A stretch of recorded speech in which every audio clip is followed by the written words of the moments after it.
At natuloy ko sa harapan ninyo ngayon. Sa totoo lang. Ikaw ba talagang sumulat nito? Mr. Alvaro.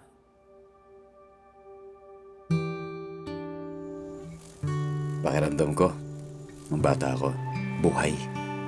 Yung mga storya ng nanay ko.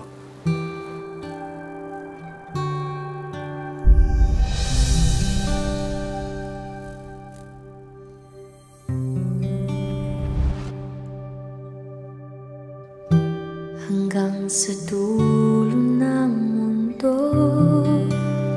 Nay, sana malaki na rin ako.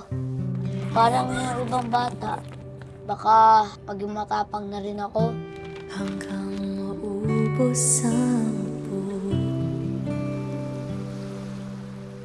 Alam mo, anak, matapang ka. Mas matapang ka kaysa sa iniisip mo.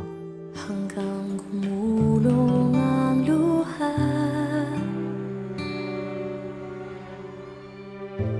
Hanggang mahulog ang tala. Tandaan mo, Ton, pag nakarating ka sa isla ng mga alitap-tap, matutupad ang hiling mo.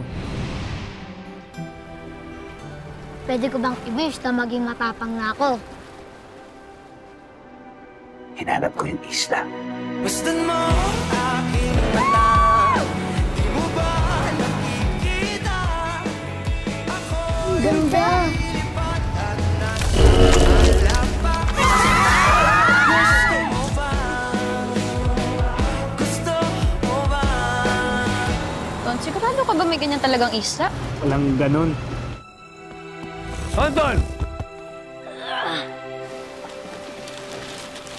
Teka lang pa! Anton! Bilis! Sorry, Nay. Di pa rin ako matapang. Totoo ang isla, Ton.